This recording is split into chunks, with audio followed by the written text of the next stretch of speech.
there's been different campaigns throughout the years to make sure that Ronald Reagan is properly honored. The airport in Washington doesn't do it. Giant office building in Washington doesn't do it. Highways, etc. Everything else has been named after Reagan. Apparently not enough. He's actually got to go on our currency. Okay, that is the drive. Now, there was a drive earlier to replace Roosevelt, FDR, on the dime with Reagan. Oh, man. If that doesn't get under FDR's skin. So the guy gives you Social Security, Medicare, makes sure that no one over the age of 65 dies of starvation or not getting care, etc., sets up that whole system, wins World War II. Reagan tries to undo that, and then you put him on the dime. All right, anyway. So then they try to put him on the $20 bill and take Andrew Jackson off, and that didn't work. And now we have Representative Patrick McHenry from North Carolina who's saying, all right, come on, the $50 bill. Can I at least get the $50 bill? Not many people use it anyway. Okay, who's on the $50 bill? Anybody know? Nobody even knows, right? Let's just put Reagan on it. Come on. Let's give one to the Gipper. Of course, Ulysses S. Grant is on the $50 bill. He did a little thing about winning the Civil War. Probably not that important.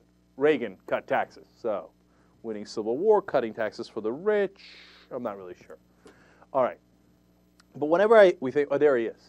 Now, that wouldn't be on the 10, it'd be on the 50. So, man, for a lot of people who are not big fans of Reagan, that'll flip you out, man. If you see his mug on your bills. And meanwhile, the other conservatives are saying, well, we'd be kind of torn on it because then we feel like we couldn't spend it.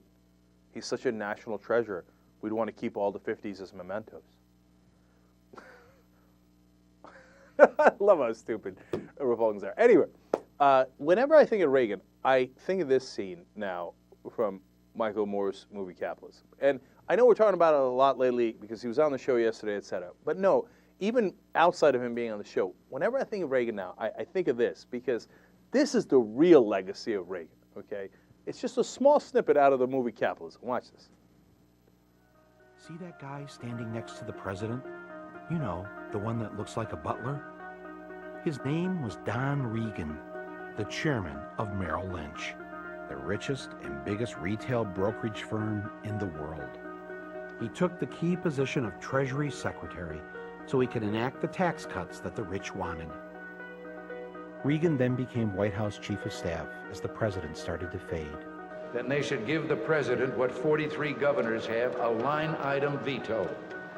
And don't have to speed it up. Oh.